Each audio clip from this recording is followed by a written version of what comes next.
Hello everybody, in today's class we are going to discuss about the new chapter that is photosynthesis.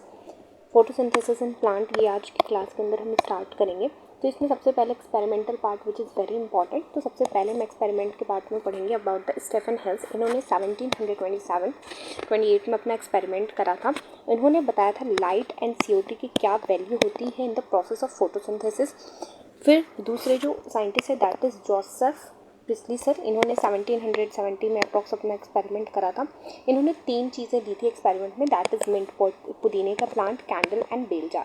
तो इन्होंने सबसे पहले क्या किया, एंड माइस, सबसे पहले माइस एंड कैंडल को, बर्निंग कैंडल को रखा। तो आफ्टर सम टाइम इन्होंने देखा कि कैंडल भी बुझ गई एंड माइस की भी डेथ हो गई। फिर दूसरे में क्या करा, इन्होंने पुदीना प्लांट ऐड कर दिया। तो उन्होंने देखा कि सारा सेटअप सही चल रहा है। तो फिर उन्होंने बोला कि प्लांट जो है वो रीस्टोर करता है एयर जो कि रिलीज़ करता है माइस या फिर बर्निंग कैंडल।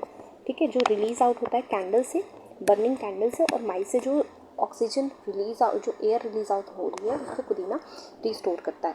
तीसरा एक्सपेरिमेंट जो हम डिस्कस करेंगे अबाउट द जैन इंगनहाउस। इन्होंने क्या बोला था, इन्होंने सेम सेटअप का यूज़ करा था जो जोसेफ प्रिस्ली सर ने करा, बट एडिशनली इन्होंने एक्वेटिक प्लांट पे भी चीज़ें करी। इन्होंने बोला कि जहाँ से ऑक्सीजन वहीं से रिलीज आउट होती है जहाँ पे लाइट प्रेजेंट होता है।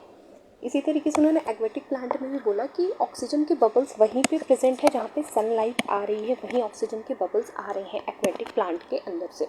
फिर हम चौथा एक्सपेरिमेंट के बारे में पढ़ेंगे, दैट इज़ एंगलमैन सर। इन्होंने अपना एक्सपेरिमेंट 1888 अप्रॉक्स दिया था। इन्होंने डिस्क्राइब करा था एक्शन स्पेक्ट्रम थ्योरी, जो कि इन्होंने यूज दिया था बाय यूजिंग ऑफ प्रिज्म। इन्होंने प्रिज्म से कुछ लाइट पास आउट करवाई थी, उसके बाद फिर उन्होंने ये थ्योरी दी थी एक्शन स्पेक्ट्रम। फिर हम बात करेंगे about the Van Niel experiment जो कि 1931, ये बहुत ही ज़्यादा इंपॉर्टेंट है। इन्होंने ये बोला था O2 comes from the whatever in the process of photosynthesis.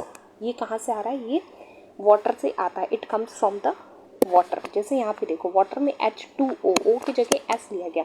तो फोटोसिंथेसिस में बाद में यहाँ पे क्या है, S ही रिलीज आउट हो रहा है in the presence of oxygen. तो इन्होंने वॉन नील सर ने बोला कि जो भी in the process of photosynthesis जो ऑक्सीजन रिलीज आउट हो रही है, it comes from the water not from the CO2।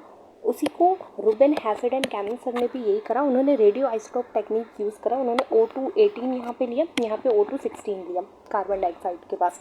तो यहाँ पे देखा ग्लूकोज में O216 प्रेजेंट है, यहाँ पे वाटर में भी O216 प्रेजेंट है, बट यहाँ पे जो ऑक्सीजन रिलीज आउट हो रहा है यहाँ पे रेडियो एक्टिव O2 प्रेजेंट है, ऑक्सीजन प्रेजेंट है।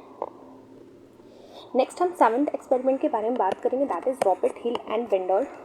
1937 में इन्होंने अपना एक्सपेरिमेंट दिया।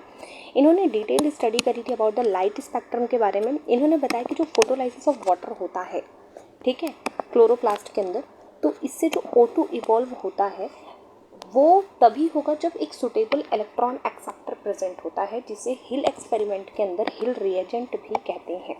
ठीक है, तो ये हिल रिएजेंट के कुछ नाम है which is very important, that is potassium ferricyanide, NADP+, and DCPIP, that is dichlorophenol and indophenol. ठीक है, अब सबसे पहली जो ट्रू ऑक्सीजनिक फोटोसिंथेसिस देखी गई थी वो देखी गई थी cyanobacteria, that is blue green algae के अंदर देखी गई थी। अब हम बहुत ही इंपॉर्टेंट एक्सपेरिमेंट के बारे में डिस्कस करेंगे, that is Emerson enhancement effect क्या है। ठीक है, रेड ड्रॉप इफेक्ट क्या है। तो आर्नोल्ड एंड एमर्सन, इनका एक्सपेरिमेंट क्या था, इन्होंने क्लोरेला पे वर्क करा। इन्होंने 2 photo system and 2 pigment system का कॉन्सेप्ट दिया। इन्होंने बोला कि अगर 680 नैनोमीटर की लाइट अगर हम दें तो क्या होता है, क्वांटम यील्ड गिर जाती है, तो इसे बोला रेड ड्रॉप।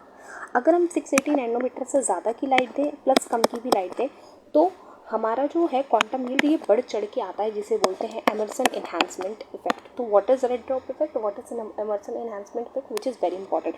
तो एमर्सन एंड आर्नल्ड जो एक्सपेरिमेंट है इसने बात की थी 2 photo system and 2 pigment system का कॉन्सेप्ट इन्होंने दिया था। He worked on chlorella, he gave the concept about the red drop, he gave the concept about the emerson and enhancement effect क्या है, as I already told with you. Now the second concept, what is the quantum requirement and what is the quantum yield.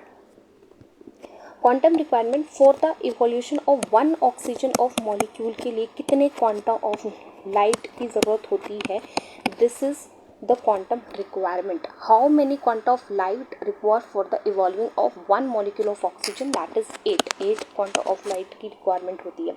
And quantum yield क्या है कि एक अगर quanta of light अगर हम use करें तो कितना ऑक्सीजन मॉलिक्यूल इवॉल्व होगा, दैट इज़ 1/8। तो ये आज का कॉन्सेप्ट हमने ये थोड़ा डिटेल में डिस्कस करा। ये थोड़ा फास्ट क्लास था but it is very important and यहाँ से क्वेश्चन बन जाते हैं। So this is all about from my side for today's class.